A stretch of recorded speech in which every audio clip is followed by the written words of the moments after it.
never mind. Good evening! Oh, thank you very much indeed. Sorry, just 2 moments. Just can't take any chances in class. Music! Here we go, ladies and gentlemen, boys and girls, my name is Danny Hebrew, and I hope that my contribution to your evening will be magical. And I hope I can conjure up a good time for you all, and in some mysterious way give you all the illusion that everybody here will be having a spellbinding experience. And if by that you still have no idea what I do for a living, then here is a little clue. I'm a welder.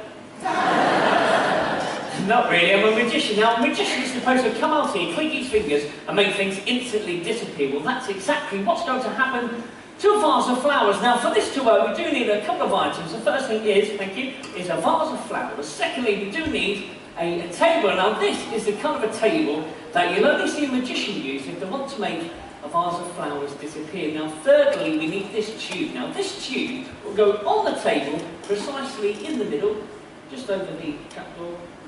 Of course I meant to say that. Now the pot itself will go inside of the tube, and we also have this handkerchief. Now this handkerchief will go over the top of the flowers to stop your lovely eyes from seeing where the flowers go. Now, just like any other cheesy magic act, we do need some cheesy music. Here we go. Here we go.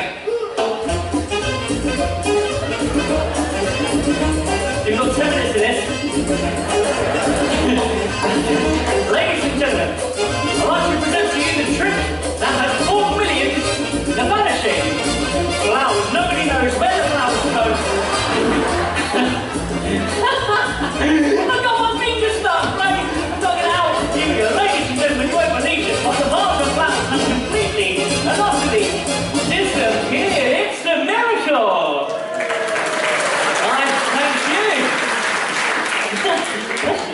They're under the table.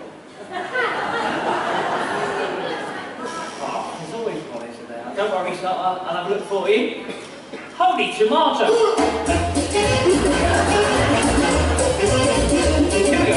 Ladies and gentlemen, the vanishing vase of flowers. Here we go.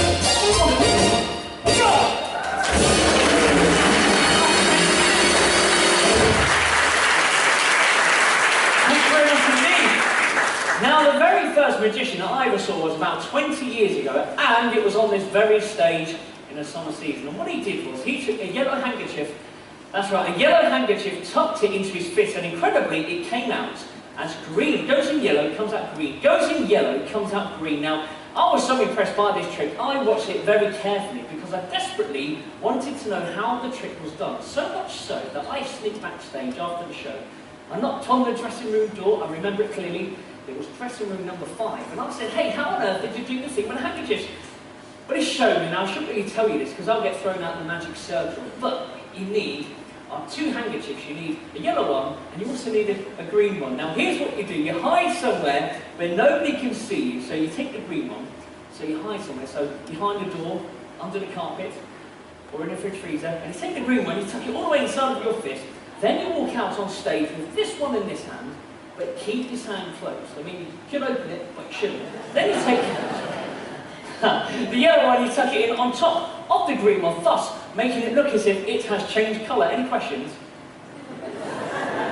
No, well, there are a couple of tips a magician gave me when you do this trick. The first tip is, don't pull the green one out at the same time you have the yellow one showing, because then everybody will see that you've got 2 handkerchiefs. And secondly, once you've done the trick, you keep your hand closed, because if you open it, for one very strange reason, and I don't know why, but the entire audience would go wild with applause.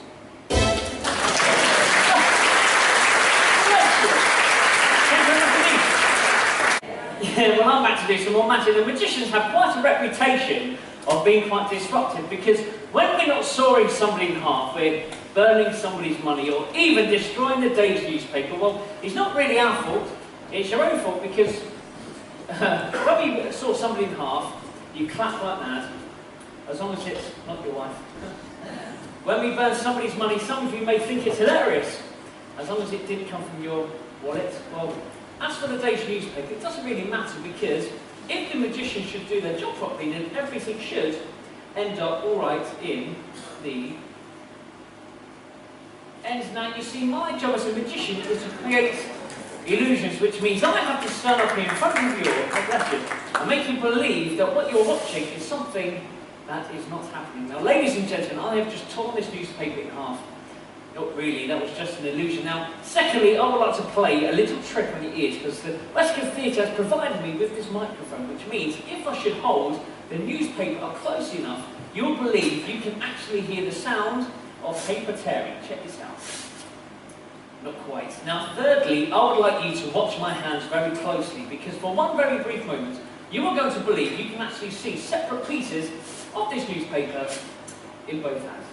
Not really. Now, ladies and gentlemen, what have you just seen me do? You have just seen the young British guy stand up here on the Western Theatre stage, tearing up one of Britain's national monuments, of Daily Telegraph, when in actual fact, we've only got the one sheet of newspaper, we've got the front, we've got the back, we've got all of the pages, in between, look at that. We've got the business, the article. The advert, but my favourite piece of any newspaper is, of course, the food and drink section, which reminds me, here we go.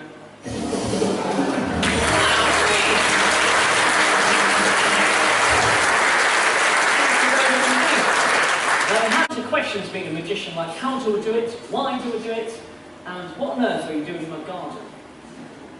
Okay, right, I thought it was funny that I've been... Well, I got asked a question recently which stuck in my head, and that question was, where do I get ideas for my magic from? Well, they come in all kinds of places. Recently, I was walking around my local garden centre. I don't know why, because I live in a flat, and I saw a couple of items that I thought would turn a boring old card trick to something quite exciting. Thank you very much indeed. Oh, bless you. So I've bought this flower pot. Now, inside this flower pot, I have got a garden hose. And hello, you're with the glasses. I'm going to put on you. What's your name? Carol, nice to see you, Carol. Now, Carol, do me a favour, you take the end of the garden hose. That's it, that's lovely. Right. I'm going to swing it. Oh, here we go. Come on, Carol. Well, get up, you lazy cow, right? I'm just joking, Carol, I'm just joking. Right. I've got to explain. Now, Carol is Rihanna's mum. Now, Rihanna's just about to come on and do some lovely stuff. I'm only joking. We have met before. Okay. Probably not again after that, let's be honest, So I'm going to put the other end inside of this garden hose. Now, what's going to happen is I'm going to have some cards selected, and when I come towards you, just reach in, take a card out, have a good look, please remember it, and put it back in the pack. That's all you have to do. Nobody gets up, I come to you. Now I'm going to come down here on the front row. This is where all of the eye contact is lost between me and the audience. Right, here we go. Hi, how are you doing? You're right. Reach in, take one out today, if you wouldn't mind. That's it. Just one card, that's it. Lovely. And then you do the same thing as well. So reach in, take your card out, have a good look, please remember it, and show it to somebody else, so that if you do forget it, you have somebody else to help you out. You've looked at it, you did. I'll put it back. Thank you very much indeed. And if you wouldn't mind, the 4 o'clock. Carol, what are you doing? I'm only joking. But that goes inside. Now, ladies and gentlemen, here's what's going to happen. These cards will go inside of my flower pot. Now here's what's going to happen. Carol, in a moment you're going to blow. I'll talk through your end of the garden hose. When you blow through your end of the garden hose, that will go through the hose into the flower pot, which will make a whirlwind, which will shoot the 52 cards up into the air. As the cards are in the air, I'll come forward and impale the 2 cards on the end of my umbrella whilst I'm riding my Segway. Do you want to see this? Yeah! Come on, that was quite a mouthful, it really was. Right, I'm going to get on this hoverboard. This is the hardest bit. Oh, yes, okay. And we do need a countdown from 5. So ladies and gentlemen, if you wouldn't mind, trying to make a career out of this, countdown from 5. Here we go, are you ready? 5, 4, 3, 2, 1, blow, here we go. Yes, we've come on. So we have got the 4 of clubs, which is your card just here. It is, and we've also got the other card, your card, which is the sorry, hold it, I've missed it. Right. What was your card? The 2 of hearts, well, it's got to be down here somewhere. It's just, what's that? The 2 of diamonds, so I'll never mind. Nearly, Jack of hearts. Just talk amongst yourself, guys, that's it. No. Oh, I'm sorry about that, guys, I'm so sorry. What is your name on the picture card? What is your name? Michael, sorry Michael, so 2 of hearts. Well, not to worry, because it's meant to be really unlucky if you open unembedded doors. Well, with that run of luck, it doesn't really matter anyway, so let's have a look. The two hearts! Okay!